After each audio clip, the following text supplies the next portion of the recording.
விருதுநகர் மாவட்டம் கோட்டநத்தம் பகுதியைச் சேர்ந்த மாணவ மாணவிகள் பள்ளி செல்வதற்கு 15 கிலோமீட்டர் சுற்றிச் செல்ல வேண்டிய நிலை இருப்பதாக வேதனை தெரிவிக்கின்றனர். அதற்கு என்னதான் காரணம் விரிவாக பார்க்கலாம் இந்த செய்தி தொகுப்பில். விருதுநகர் அருகே கோட்டநத்தம் கிராமத்திற்கு செல்லும் வழியில் உள்ளது கௌசிகா ஆறு. இந்த ஆற்றின் குறுக்கே ஒரு பெரிய தரைப்பாலமும் 2 சிறிய தரைப்பாலங்களும் உள்ளன.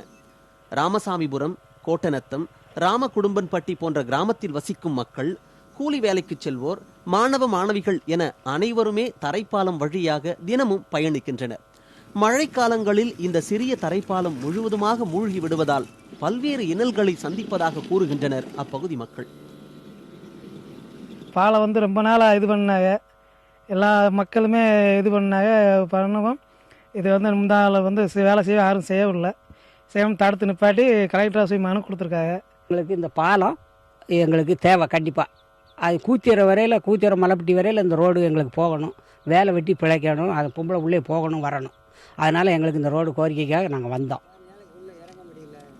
ஏற்கனவே இந்த கிராம மக்கள் பாலம் அமைத்து தர மாவட்ட நிர்வாகத்திற்கு கோரிக்கை விடுத்து வந்தனர். இந்த நிலையில் கடந்த சில நாட்களுக்கு முன்பு சேதமடைந்த பாலத்தை இடித்து 2 அடி உயர்த்துவதற்கான பணி துவங்கிய போதும் அதற்கு எதிர்ப்பு தெரிவித்த கிராம மக்கள் தரைப்பாலத்தை சீரமைப்பதை விட உயர்மட்ட பாலம் கட்டித்தர வேண்டும் என்று தெரிவித்தனர். மேலும் உயர்மட்ட பாலம் கட்டி கொடுத்தால் 10க்கும் மேற்பட்ட கிராமங்கள் பயனடையும் என்கின்றனர் கிராம மக்கள். ரோடு வசதி போட்டு தரதா சொல்லி போயிருந்தாங்க. அங்கே இப்போ 3 தரப்பாலம் ஒரு மேம்பாலம் கட்டத்தர சொல்லிட்டு போனாங்க. ஆனால் அந்த இடிஞ்ச பாலத்தவே மறுபடியும் சுரண்டி போகிறதுனால எங்களுக்கு அந்த பாலம் எங்களுக்கு தேவையில்லை. இது பற்றி கோட்டநத்தம் ஊராட்சி மன்ற தலைவர் திருப்பதியிடம் கேட்டபோது மாவட்ட நிர்வாகத்திடம் மனு கொடுத்திருப்பதாகவும் நிதி கிடைத்தால் உயர்மட்ட பாலம் அமைக்கப்படும் என்றும் தெரிவித்தார். இந்த தரைப்பாலம் இருக்கிறதுனால இங்கே சுற்றி இருக்க ஒரு 10க்கு மேற்பட்ட கிராம மக்கள் மழை காலத்தில் இந்த பாலத்தில் செல்ல முடியாத ஒரு சூழ்நிலை இருக்குது. மேலும் பாலத்தில் ஒரு பாதுகாப்பான ஒரு தடுப்பு வேலியோ தடுப்பு சுவரோ எதுவும் இல்லாமல் இருக்குது.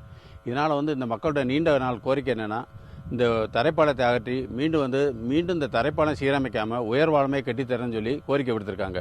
புதிய தலைமுறைக்காக ஒளிப்பதிவாளர் ராஜமுருகனுடன் விருதுநகர் ராஜேந்திரன்.